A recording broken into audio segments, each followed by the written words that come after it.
Welcome to Pallavi TV Paisa. So ఓవరాల్గా SIP ద్వారా compounding ద్వారా ఒక కార్పస్ను అంటే భారీ మొత్తంలో కార్పస్ను అంటే జమ చేయొచ్చు అనేసి చాలా సందర్భాల్లో మనం వినడం జరిగింది. సో ఒక సిప్ ద్వారా మ్యాక్సిమం ఎంతవరకు కార్పస్ అంటే కాంపౌండింగ్ ద్వారా ఎంతవరకు కార్పస్ మనం సేవ్ చేయొచ్చు ఒకసారి మాట్లాడదాం. మనతో పాటు చంద్రశేఖర్ గారు ఉన్నారు, mutual fund distributor. Hi sir. Hi అండి. సార్, ఒక సిప్ అండ్ లేదా కాంపౌండింగ్ ఏదైనా అనుకోండి, సిప్ ద్వారా ఒక లార్జ్ ఆఫ్ కార్పస్ని మనం జమ చేయొచ్చు, 2 crores 5 crores కూడా చేయొచ్చు అని అంటుంటారు. అది ఎంతవరకు నిజం, అది సాధ్యమా? సార్ రవి గారు, మ్యూచువల్ ఫండ్స్లో బ్యూటిఫుల్ కాన్సెప్ట్ ఎస్ఐపి. సో జనరల్గా మనం మాట్లాడుకునేది ఏంటంటే ఒక ఎవరైనా కస్టమర్, ఒక ఇన్వెస్టరు ఒక వెల్త్ ఎలా క్రియేట్ చేయాలనేది మనం మాట్లాడుతుంటాం.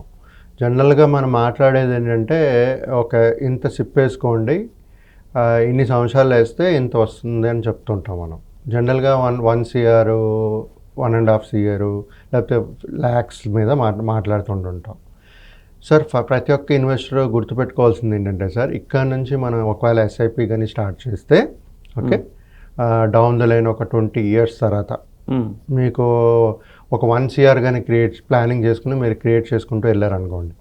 సో ఈరోజు ఖర్చులు కనీసం మనం చూసుకుంటే ఒక 40,000 నుంచి 50,000 అయితే మినిమం ఉంటుంది ప్రతి ఒక్క ఫ్యామిలీలో. Okay, right. సో అలాంటి ఖర్చులు ఉండేటప్పుడు డౌన్ ద లైన్ 20 years తర్వాత మీరు ఒక 1 CR కానీ ప్లాన్ చేస్తున్నారంటే మీకు ఏమాత్రం సరిపోదు. ఎందుకంటే ఇన్ఫ్లేషన్ అనేది పెరుగుతూ ఉంటుంది మనకి. సో ప్రతి ఒక్కరు అర్థం చేసుకోవాలి ఈ కాన్సెప్ట్. సో నేను అందుకే ఇవాళ ఏంటంటే 1 crore 1.5 crore లేకపోతే ల్యాక్స్లో మాట్లాడట్లేదు. సో ఇవాళ మనం మాట్లాడుకునేది 2.5 కోట్లు 5 కోట్లు ఎలా క్రియేట్ చేయాలి అనే ఒక స్ట్రాటజీ. అది ఎస్ఐపి మూలంగా. ఎస్ఐపి అంటే సిస్టమాటిక్ ఇన్వెస్ట్మెంట్ ప్లాన్, మ్యూచువల్ ఫండ్స్లో ఒక మంచి స్ట్రాటజీ. ఓకే. సో కాకపోతే ఇక్కడ ఎవరికైతే ఎక్కువ సమయం ఉందో, ఎవరైతే ఎక్కువ సమయము ఇన్వెస్ట్ చేస్తూ ఒక వెల్త్ క్రియేట్ చేయాలో వాళ్ళకి ఈ స్ట్రాటజీ. తక్కువ సమయంలో కూడా చేయొచ్చు, కాకపోతే ఎస్ఐపి అమౌంట్ వేరేగా ఉంటుంది.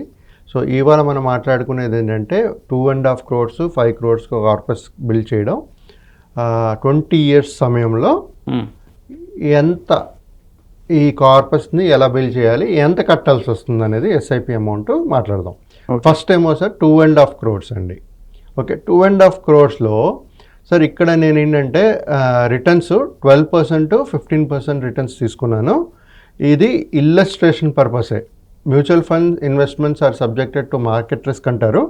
So returns are not guaranteed. So ఆ ఇల్లస్ట్రేషన్ పర్పస్గా ఒక 12 to 15% తీసుకున్నాను.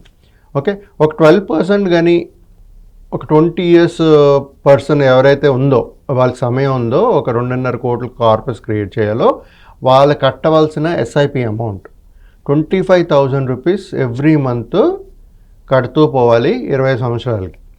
12% రిటర్న్స్ కానీ జనరేట్ చేస్తే వాళ్ళు ఇన్వెస్ట్ చేసిన అమౌంట్ టోటల్ అమౌంట్ 60 లక్షలు. ఓకే, సో వాళ్ళకి 2.5 crores 20 years తర్వాత వెల్త్ క్రియేట్ అవుతుంది 12% రిటర్న్స్ జనరేట్ చేస్తే.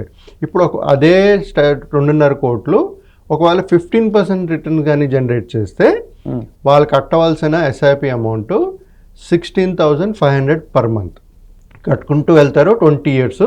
20 years కట్టిన తర్వాత వాళ్ళ ఇన్వెస్టెడ్ అమౌంట్ ఏమో 39.58 lakhs, అంటే సుమారుగా 39,60,000 టోటల్ అమౌంట్ ఇన్వెస్టెడ్ అమౌంట్ వాళ్ళకి 2.5 కోట్లు కార్పస్ వెల్త్ క్రియేట్ అవుతుంది 20 years తర్వాత. ఓకే, ఇప్పుడు ఇంకో స్ట్రాటజీ ఏంటంటే 5 crores స్ట్రాటజీ. వాళ్ళు కట్టవలసిన సిప్ అమౌంట్ 50,000 20 years కడతారు. అక్కడ 12% రిటర్న్స్ కానీ మనకు జనరేట్ చేస్తే వాళ్ళ ఇన్వెస్టెడ్ వాల్యూ ఏమో 1,20,00,000 ఇన్వెస్టెడ్ వాల్యూ. వాళ్ళకి వెల్త్ క్రియేట్ అయ్యేది 5 కోట్లు. ఓకే, సో మళ్ళీ 5 కోట్లు క్రియేట్ అవ్వాలి, కానీ ఇక్కడ మనకి 15% రిటర్న్స్ కానీ జనరేట్ చేస్తే వాళ్ళు కట్టవలసిన SIP amount 33,000 per month. 20 years కడుతూ పోతారు. 15% రిటర్న్స్ జనరేట్ చేస్తే వాళ్ళ invested value 79,15,000 total invested value. వాళ్ళకి 5 కోట్ల కార్పస్ క్రియేట్ అవుతుంది. ఓకే, సో ఇప్పుడు నేనేమంటున్నానంటే సార్, ఇప్పుడు 25,000 16,500 50,000 33,000 ఇది కొంచెం హయ్యర్ సైడ్ ఉండొచ్చు కొంతమందికి ఈజీగా పే చేయొచ్చు. సో ఎవరికైతే ఇంత ఎఫర్ట్ చేయగలరో ఇంత మనం మాట్లాడుకుంటున్నామో, ఒకవేళ వాళ్ళు ఇంకా తక్కువ అమౌంట్తోనే ఎక్కువ చేసుకోవాలనుకునేటప్పుడు వెళ్తూ ఇదే 2 crores 2.5 crores 5 crores వాళ్ళ టెన్యూర్ ఎక్కువ ఉండాలి. అంటే 20 years కాకుండా ఇంకా ఎక్కువ సమయం కానీ ఉంటే మనం చేయొచ్చు. సరే, మళ్ళీ ఇక్కడ మనం 12% 15% రిటర్న్స్ జనరేట్ చేస్తే ఇంత సిప్ కట్టాలని మాట్లాడుతున్నాం కదా. సో ఇక్కడ ఏంటంటే లాజిక్ ఏంటంటే 12% ఇన్వెస్ట్మెంట్స్ ఎక్కడైతే మనం చేస్తామో అలాంటి ఫండ్లోనే మనం, అంటే మన దానికంటే రిస్క్ ఎపటైట్ బట్టి కొన్ని ఫండ్స్ ఉంటాయి 10-12 ఇస్తాయి. సో అలాంటి ఫండ్లో పెట్టుకున్నప్పుడు 12% తీసుకున్నాను. ఒకవేళ 15% ఎందుకు తీసుకున్నానని మాట్లాడితే అగ్రెసివ్ ఇన్వెస్టర్స్ ఎవరైతే ఉంటారో ఒక మిడ్ స్మాల్ క్యాప్ కేటగిరీలో పెట్టుకున్నా సరే లాంగ్ టర్మ్ సమయంలో ఎవరికైతే రిస్క్ ఎపటైట్ ఉంటుందో ఆ 15% కంటే వచ్చే ఛాన్సెస్, రిటర్న్స్ వచ్చే ఛాన్సెస్ ఉంటాయి. దానికంటే ఎక్కువ వచ్చే ఛాన్సెస్ కూడా ఉంటాయి. 10% వచ్చే ఛాన్సెస్ కూడా ఉంటాయి. దాన్ని బట్టి మన ఎస్ఐపి అమౌంట్ అనేది ఎంత కట్టాలి, ఎలాగొస్తుంది అనేది తెలుస్తుంది sir. Okay, thank you sir, thank you very much. Thank you Ravi గారు. సో ఇది అంటే సిప్ల ద్వారా, కాంపౌండింగ్ ద్వారా ఒక కార్పస్ అయితే ఈజీగా చేయొచ్చు అని చెప్పేసి చంద్రశేఖర్ గారు చెప్తున్నారు. కీప్ వాచింగ్ పల్లవి పైసా.